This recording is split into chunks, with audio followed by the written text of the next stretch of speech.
Assalamualaikum warahmatullahi wabarakatuh dan salam sejahtera untuk kita semua. Salam sehat, salam Unima Mapalus. Nabi edukasi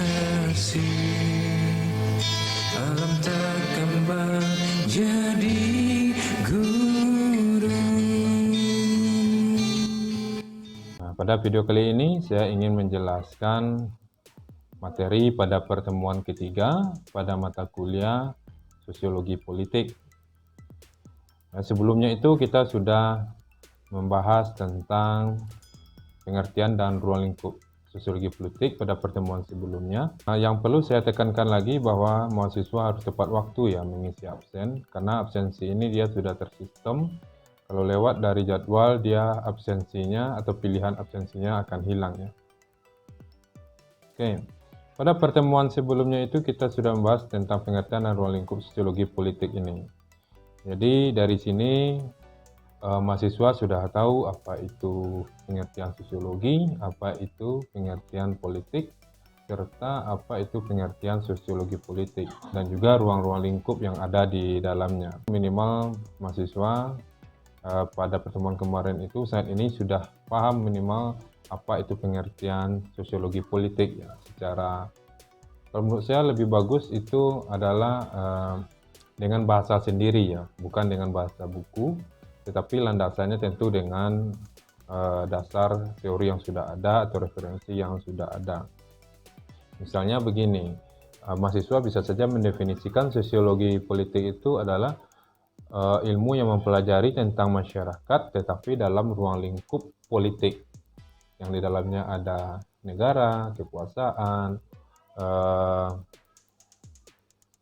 alokasi atau distribusi kekuasaan dan lain sebagainya.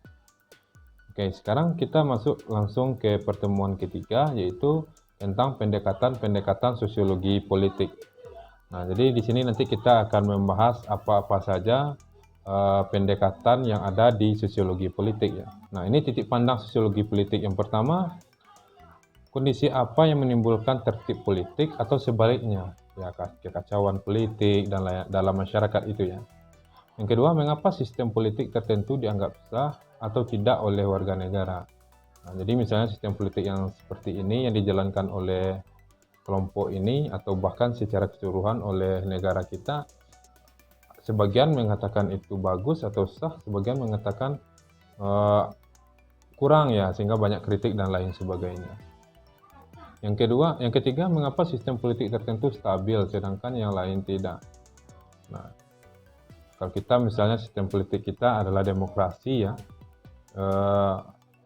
bagaimana pendapat mahasiswa tentang sistem politik atau sistem pemerintahan kita yang demokrasi ini?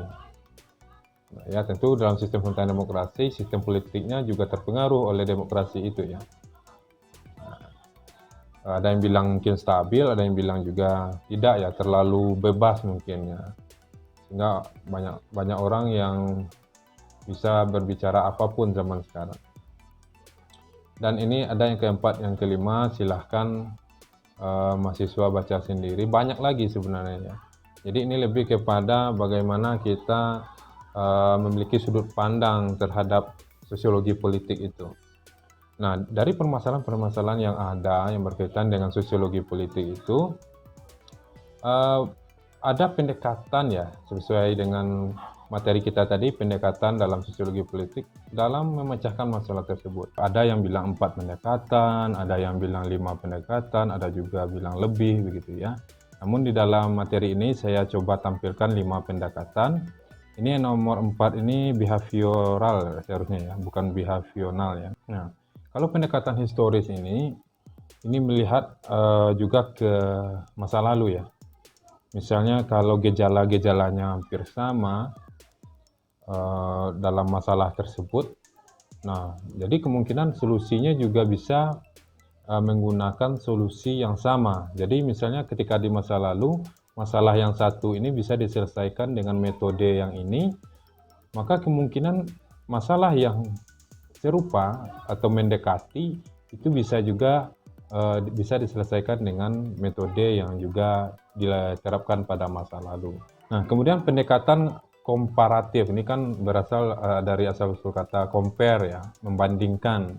Nah, jadi ketika ada masalah-masalah politik ya yang berkaitan dalam kegiatan-kegiatan politik, negara, kekuasaan ya, di dalam masyarakat, itu kita bisa membandingkannya, apakah itu persamaan gejalanya ataupun perbedaan di dalam masalah tersebut. Nah, yang ketiga itu pendekatan institusional. Nah, memang kalau pendekatan institusional ini lebih kepada internal ya. Jadi lebih banyak kalau terjadi persoalan-persoalan politis itu suatu institusi itu fokus ke institusinya saja. Jadi agak sedikit menghiraukan gejala-gejala yang ada di luar. Jadi mereka secara mandiri itu menyelesaikan masalah-masalah politik yang ada di dalam atau secara internal. Kemudian yang keempat, pendekatan behavioral ya. Ini lebih kepada pendekatan secara individu ya, karena yang disorot di sini adalah perilaku individu.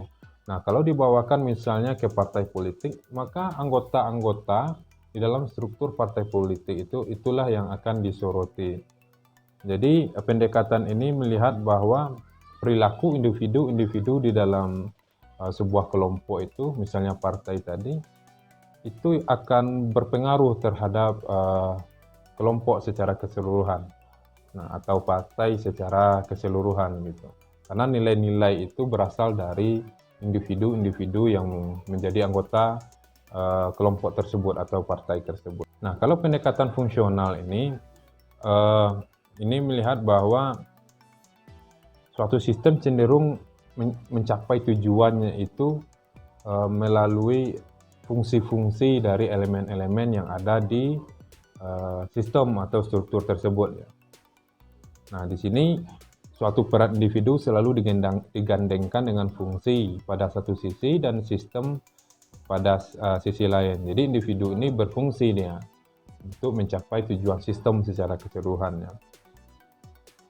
Sehingga pendekatan fungsional menghadirkan pula apa yang disebut dengan fungsional struktural. Nah, ini kalau kita bawakan ke sosiologi, ini kita masuk kepada teori yang disampaikan oleh Parson ya, Alfred Parson tentang struktural fungsional atau fungsional struktural. Saya selalu sarankan mahasiswa itu punya buku ini. Kalau dibeli ini tidak terlalu mahal ya, saya yakin mahasiswa sanggup ya. Atau difotokopi juga silahkan, atau dicari juga e-booksnya di internet, atau sumbernya di internet silahkan. Nah, itu akan memudahkan mahasiswa nanti memahami teori-teori sosiologi, dan memudahkan juga mahasiswa nanti untuk menyelesaikan skripsinya. Baik, itu saja mungkin materi yang bisa saya sampaikan pada pertemuan ketiga ini. Kalau masih ada nanti pertanyaan-pertanyaan, silahkan ya diketik di kolom komentar YouTube ini. Nanti saya akan upayakan untuk membalasnya satu persatu. Atau boleh juga di media sosial yang sudah saya berikan kepada mahasiswa, melalui WhatsApp dan lain sebagainya. Biasanya kalau memulai perkuliahan itu selalu saya review ya. Jadi usahakan, dan itu juga bisa menambah nilai mahasiswa biasanya. Jadi pada saat memberikan penilaian itu saya ingat siapa mahasiswa yang bertanya, mengkritik, menambahkan, dan aktif begitu ya. Itu saja, saya tutup. Assalamualaikum warahmatullahi wabarakatuh. Dan salam sejahtera untuk kita semua. Salam sehat, salam Unima Mapalus. Nabi edukasi alam tak kembang jadi